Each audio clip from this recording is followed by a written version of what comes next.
আপনারা দেখছেন day to one news TV, খবর যেখানেই আমরা সেখানেই।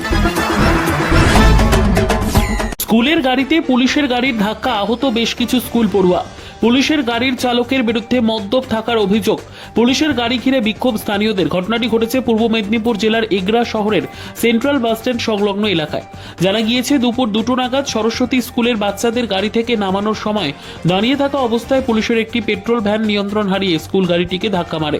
অভিযোগ, পুলিশের গাড়ির চালক মদ্যপান করে গাড়ি চালাচ্ছিল। এই ঘটনায় গুরুতর আহত হয় 9 জন বাচ্চা। তাদের প্রাথমিক চিকিৎসার জন্য এগরা সুপার স্পেশালিটি হাসপাতালে নিয়ে যাওয়া হয়। স্কুলের প্রধান শিক্ষক প্রণবেশ বাবু জানিয়েছেন, পুলিশের গাড়ির ড্রাইভার মদ্যপ অবস্থায় পেছন থেকে এসে আমাদের স্কুলের গাড়িটিকে ধাক্কা মারে।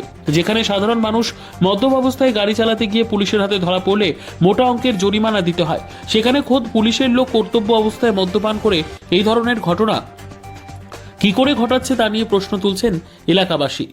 দাঁড়ানো গাড়ি কেন মারবে? স্কুল গাড়ি দাঁড়িয়েছে, কেন মারবে?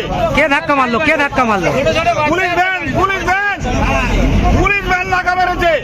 এই মুহূর্তে বাচ্চাগুলো কেমন কন্ডিশন আছে? বাচ্চা একজন বাচ্চা একদম সিরিয়াস কন্ডিশন আছে। কি কারণে পুলিশ ভ্যান ধাক্কা মারলো? পুলিশ ভ্যান পয়সা লিয়া তার জন্য ধাক্কা মেরেছে। পুরো লাইভ করো, ওর ড্রাইভারকে আগে ডাকতে বলো। পুলিশের কজন আহত হয়েছে? হ্যাঁ, মারুতি দাঁড়ানো অবস্থায় বাচ্চা নামাবে দাঁড়িয়েছে।